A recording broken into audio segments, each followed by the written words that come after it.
जी, बहुत महत्वपूर्ण बिंदु उठाया आपने और मैं उसके बाद राजेश जी आपके पास आऊँगा, फिर मैं आऊँगा साहू जी के पास। राजेश जी, जो बातें राकेश जी ने कही हैं, वो वास्तव में महत्वपूर्ण हैं।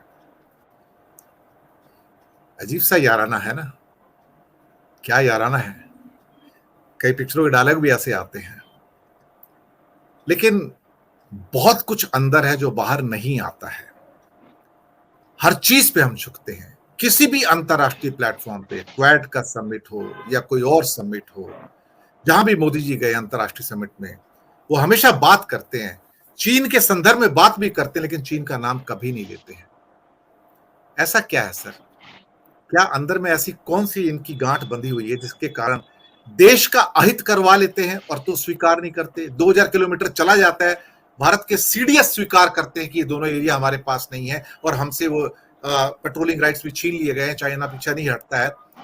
उसके बाद भी इनके मुंह से कुछ नहीं निकलता है और वो वहां जाके राजनाथ सिंह हर साल जाके अपना एक स्टेटमेंट दे देते हैं, हम कभी भी एलओसी पार कर, इस बार तो बोल दिया एलओसी पार कर सकते हैं। भाई जरा एक बार एलएसी भी तो पार करके दिखाओ। उसका नाम क्यों चले जाते हैं? उसकी स्पेलिंग भूल गए हो क्या? मैं याद दिला दूं क्या? अक्साई चीन की क्यों नहीं बात करते हो राजेश ठाकर जी?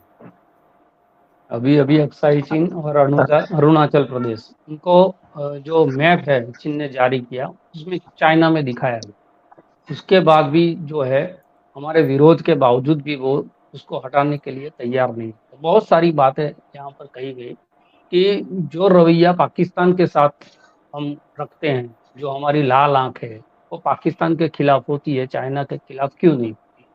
मैं ये समझता हूँ कि इसमें दो तीन बिंदु महत्वपूर्ण है। क्योंकि प्रधानमंत्री जो है वो चुनावी प्रधानमंत्री है, मैं समझता हूँ। और जहां पर लाल आग करने से लोगों की सहानुभूति अपने पक्ष में होती है, या लोगों के खून का उबाल जो है वो किस बिंदु पे आता है ये उनको पता है। और इसीलिए 1 इंच जमीन पाकिस्तान नहीं ले जा सकता, जो हमारी जमीन ले गया है वो हम वापस ले आएंगे, लाहौर और कराची तक भगवा फहराएंगे, ये सारी बात करने वाले लोग चाइना ने इतनी सारी जमीन हमारी अतिक्रमण कर लेने के बाद भी उनके खिलाफ वो है खामोश रहते हैं। हमारे गुजरात में ही रिवर फ्रंट पे लाके उनको झूला झुलाया था, खुद अपने हाथों से बना के चाय पिलाई थी। उसके बाद भी चाइना का रवैया जो है वो कूटनीतिक तरीके से भी भारत के विरोधी रहा है। जहां जहां पर उनको प्लेटफॉर्म मिलता है, वैश्विक प्लेटफॉर्म, वहां पर भी जो भारत है उसको नीचा दिखाने की कोशिश की जाती है। तो ये मैं समझता हूँ कि ये मोदी और जिनपिंग का जो है दुश्मनी नहीं है, मोदी और जिनपिंग की ये लड़ाई नहीं है, ये लड़ाई दो देशों की जो आत्मसम्मान है और दो दो देशों के जो मसले हैं उनकी लड़ाई। और जब आप देश के प्रतिनिधि के रूप में कहीं पर जाते हैं, अपनी बात कहते हैं, तो आप चुनावी भाषण में जितना शौर्य दिखाते हैं, जितना जम्मू और कश्मीर के मसले पर अपना शौर्य दिखाते हैं, उतनी ही वीरता, उतनी ही दृढ़ता और इतनी ही मुखरता के साथ चाइना की इश्यू पर भी आपको बोलना चाहिए। हम देखते हैं कि हमारा देश का मीडिया जो है वो भी अगर पाकिस्तान के खिलाफ कुछ बात करके आते हैं मोदी जी, तो पाकिस्तान को खरी खरी सुना दी कह के बहुत बड़ी हेडलाइन बनाते हैं।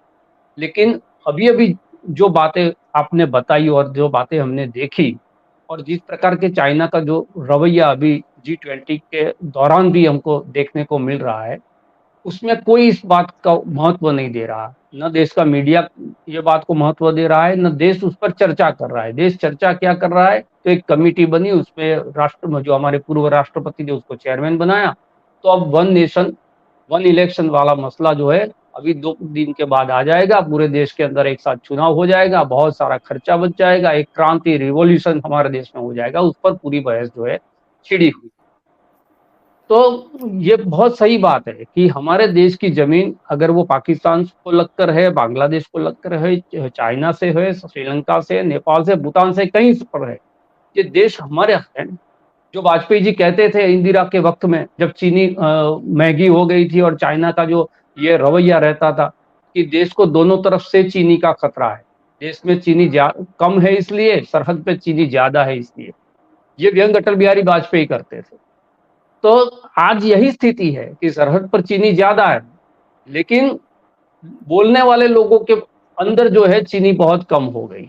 और इसलिए ऐसे मुद्दों पर लोग बात नहीं करते, सवाल खड़े नहीं करते, ये नहीं पूछते कि राष्ट्रभक्ति जो है वो देश की जम्मू कश्मीर और पीओके तक ही सीमित है कि वो अक्साई चीन और अरुणाचल प्रदेश के अंदर, मणिपुर के अंदर जो चाइना का इन्वॉल्वमेंट आप बता रहे हो उसमें भी है। G20 में आपका जिस प्रकार से अपमान किया जा रहा है, आपके जो रिज़ॉल्यूशन है उस पर बाधाएँ डाली जा रही है, तो इस पर भी जो है आपकी राष्ट्रभक्ति जो है, आपकी जो मुखरता है, देश प्रेम है, वो दिखना चाहिए। लेकिन मैंने जैसे कहा कि हमारे देश के अंदर भी पाकिस्तान के खिलाफ अगर कुछ बात कही जाती है, कोई डायलॉग बोले जाते हैं, जैसे राजनाथ सिंह का डायलॉग अभी याद कराया गया, तो हमारे खून में उबाल आ जाता है। लेकिन चाइना के खिलाफ कुछ बात करते हैं क्योंकि चाइनीज़ लोग यहाँ पर है नहीं, उनका वोट का कोई महत्व नहीं है, तो ध्रुवीकरण नहीं हो पाता। तो ध्रुवीकरण जहाँ पर हो पाता है, वहाँ पर ज़्यादा बोलना है और कमज़ोर के खिलाफ आँख दिखा के क्या करोगे? अगर आपका शौर्य जो है, आप बहुत बड़ा देश है, 140 करोड़ लोगों का देश है और 2-2 बार हमने मुकाबला चाइना के साथ किया हुआ है। हम हारे-जीते वो बात अलग है, लेकिन हमारे आत्मसम्मान के लिए, हमारे देश की संप्रभुता के लिए जब भी वक़्त पड़ा, तो हमने जो है 2-2 हाथ उनसे किए हैं। तो जो बलवान है, उसके खिलाफ तो आपको शौर्य दिखाना चाहिए। कमज़ोर के खिलाफ बोल के आप क्या करोगे? एक ऐसा देश जिस वो आर्थिक तौर पर टूटा हुआ है, सामाजिक तौर पर टूटा हुआ है, राजनीतिक तौर पर जो है बिखरा हुआ है, ऐसे देश पर अगर आप कुछ कहेंगे और कहें वो भी कहने की ही बात है। आप पीओके के अंदर जा नहीं सकते, वहाँ से वो आप पीओके के भारत के अंदर जो अखंड भारत की बात कर रहे हैं, तो वो कर नहीं सकते। तो बोलने के लिए भी आप जो शौर्य है, वो सीमित है आपका। तो चाइना के खिलाफ बिल्कुल खामोश रहे हैं नरेंद्र मोदी और उसमें हमारा जो व्यापार है, वो भी एक बहुत बड़ी चीज़ है।